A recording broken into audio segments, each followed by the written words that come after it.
It is a word we hear quite often in our lives. Sometimes it comes in its original form.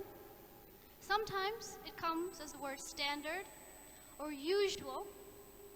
And sometimes it comes as a word, like abnormal. There is an endless amount of synonyms for the same word, normal. An interesting time grappling with this word. It is a word that has taunted me for many years, and it is a word that I find fascinating, even today. Good morning. This is Vaishnavi Gornale, and I want to speak to you on what the word normal has come to mean to me. A while ago, I heard an interesting quote, allegedly by this man, Vincent van Gogh. He said something along the lines of, normality is like a paved road. It's comfortable to walk on, but no flowers grow there. And a few years back, I began to wonder exactly what Vincent was trying to get at. What kind of power did the word normal hold over us? And what did normality mean at all? Search with our good friend Google may give us this result. Or it could give us this one, or this one. And that was just a quarter of one dictionary. If you were to consult even more dictionaries, you would find that there are endless amount of definitions for the same word. And quite frankly, I was 13 years old on a mission to solve the mystery of normalcy. This was a rather frustrating roadblock. But still, given the opportunity to explore any question as an English project, I chose to explore this question. What does it mean to be normal? I decided that I was going to turn towards my society for the answer. And what I did was a sort of social experiment, if you will, where I invited my classmates and who I thought to be their influence, their own peers. And I would present them with a series of comparisons between two celebrities that they knew. I'd pull them out one by one, and in each round, I would ask them to choose one celebrity over another. It was in a slide set up just like this one. And what I would do is to ask them to tell me which of the celebrities they preferred. It could be based on their appearance. It could be based on their professional work.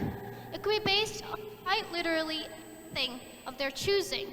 What mattered is that they chose, and that they chose confidently. And then I would invite them again. But this time, I would pair them with a group of people that I knew to be in their circle of friends. And I would present them with the same slides. I'd give them the same instructions and watch to see if any of their answers changed in presence of another person. Somebody changed their answer to fit another's response. Despite it being a rather flawed experiment in hindsight, it was accurate enough to serve my purposes. And what I found is that many people did, in fact, change their answers. And when I asked them, why did you change your answer? Their reasoning was quite simple. They said that they changed their answers because they didn't want to be abnormal for the fear of ridicule. They did not want to lose whatever sense of belonging that they had in their circle of friends. And as I listened to them speak, I began to see pieces of myself in their responses. And that was the true beginning of my journey with the word normal. But to understand how I got here, to this moment and this experiment, we have to travel a few years back, to when I was 9 years old, and I was told that I would be moving to the United States. It was a surreal experience, and there were so many memories that I made that I completely cherish. I was so excited at boarding a plane and landing on an entirely new continent. But when I landed there, and I went to my new school, and I made my new friends, I realized that this was going to be like anything I had ever known before. I would be met with words like ridiculous that I didn't know the meaning of. I would be met with cultural references and memes that I probably should have known, but I didn't. There was even an incident where people would add the word sarcastically, to the end of whenever they were making a joke. Of course, I didn't know what the word sarcastically meant, because despite having spoken English in my life, I spoke at a rather rudimentary level. But instead of using the handy-dandy thing that is Google, I ended up adding the word sarcastically to the end of my sentences as well. And the look on my classmates' faces was priceless as they tried to understand what on earth I was trying to say. So there were many moments like those that I cherish and that I will always remember. But there were also moments of mistakes and embarrassments in being in a land. And there was this one moment that really drove the nail into the coffin. I was in 6th grade, I was in class, and I was confused about what was being learned. So as one should, I raised my hand and I asked a question. Now, due to my rather excellent memory, and perhaps from the trauma of it all, I don't remember what question I asked, and I certainly don't remember how my teacher answered. But I do remember this booming collection of laughter that surrounded me, that enveloped me, that made me feel so inferior. Because up until that point, I'd convinced myself that people were laughing with me, that somehow, overnight, I had turned into the star comedian. But in reality, there were also moments where people were laughing at me. And this was one of those moments. And that feeling, that gut, I'm sure that many of you have experienced and know all too well.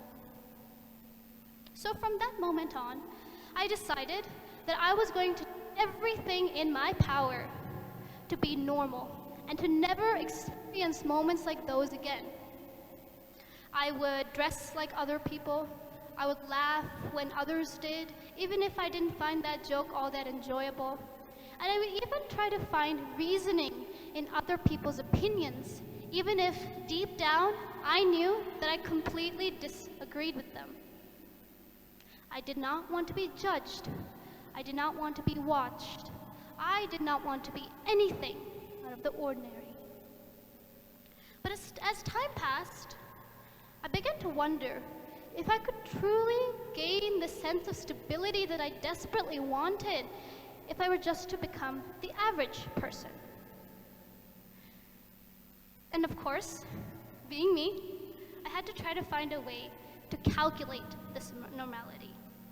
What was the most effective way that I could be normal? But as I began to research, I began to realize that there are, in fact, many ways to be normal. And it raised the question, would any of these many ways be effective, and if they were even correct? In reality, even using something as logical as mathematics, you'll find that finding the average is often incorrect. At least, not correct in the way that we want it to be. Let me give you an example. Here are 3 numbers, 73, 85, and 91. The average of these 3 numbers is 83. You will notice that none of the original data sets matches the average that claims to be the normal of that data set. But why is that? It's because our methods of calculating the normal, the average, are simply not designed to describe any one person. They're meant to describe whatever's in the middle, which matches one and nothing. Now, I can hear many mathematicians telling me that if I were to take a larger data set And if I were to take the mean of that data set or the mode, then perhaps I would find a match. But it's important to remember that numbers are not like people, that numbers can repeat, but people cannot. We are shaped by our unique circumstances, by our biological and environmental influences. And so we all have a different answer to the same question: what does it mean to be normal?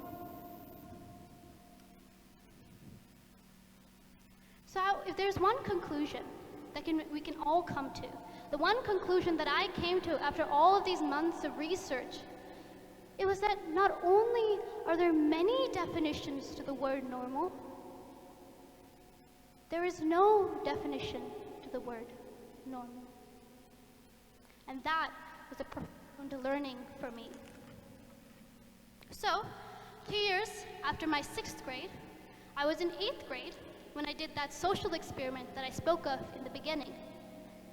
And I was told that I would get a chance to present my findings to my own class, who I had done the experiment on. I'm proud to say that given that opportunity, I decided that I would face all the fears that had ever clouded my judgment, all the different times that I decided that I was inferior and that my voice didn't matter. Let me set the scene for you the day of my presentation. So it was set to take place in a school library. Right before my turn, I found myself hiding behind a row of neatly stacked bookshelves, tall enough and broad enough to hide me. I had this intense feeling of dread inside me at the idea of stepping out there, as memories of all the times I had decided that my silent voice was better than their silent judgment. But when it came my turn, and I stepped out behind the shelves, and I wobbled my way to the front, and I stood in front of my silent classmates, I became surprised. They were silent, just like all of you are. Because I was not dressed as usual. I was not dressed in my plaid shirts and my jeans and my hoodies. I was dressed in the brightest of clothes. I was dressed in layers after layers after layers of orange and neon and blue and all of the colors of the rainbow. The highlight of my attire had been this pink tutu skirt I'd borrowed from my sister, and 4-inch long black heels I'd borrowed from my friend. All of my attire clashed. I looked so utterly out of place in that library, and I looked so completely abnormal. I had dressed this way purely for this new ironic desire to look abnormal, just as I gave a speech on what it meant to be normal. I had dressed this way purely for myself, who in the past had been so afraid, so hesitant, that if she had seen me up there, dressed like that, it would have given past me a heart attack. In my experiment, I had realized that those who hadn't changed their answer had been so sure of themselves, so confident in their expression, that no matter how great their friendship was with other people, it did not sway them into losing their footing and changing their answers. And that is a learning that I carry with me throughout my life. Now, 3 years after that presentation, I stand before you, and I can't say that I've erased all of my fears and that I don't fear judgment or that I don't have a desire to belong. It's just that I've realized that there are far more important things in life than my fear, like satisfying my curiosity, even if it comes at the cost of ridicule, like being true to myself and holding my ground, even if it means I'll make a few or many mistakes along the way. Because I learned that if I try to live like everyone else's definition to normal, then perhaps I wouldn't live at all. And you, and I are far more important than that. That freedom that I had as a 9-year-old girl, I once again gained over the years. That first freedom had been born out of ignorance. This new freedom is born out of knowledge. Knowledge that I have no requirement to live up to a definition that doesn't exist and that I don't agree with. This man is the same man I mentioned in the beginning, Vincent van Gogh. Vincent van Gogh was an abnormal man. In fact, he was so out of the ordinary that he was considered a failure because he couldn't meet the conventional society, because he couldn't be what everyone wanted him to be. But this man is the same man who created some of the most famous paintings in history. This man is the same man who is hailed the father of expressionism art. He was not an ordinary man, but perhaps it's true that ordinary people rarely do anything to change the world. So I want to tell you, because abnormal people have realized that there is no point in chasing the illusion that is normal. It is a grueling thing to chase, and it is almost never fruitful. Because normal is an invisible chain. Because normal is far freer to live as yourself than to chase what is normal. Because as Vincent van Gogh said, there are no pretty flowers on the path which is normal. Thank you.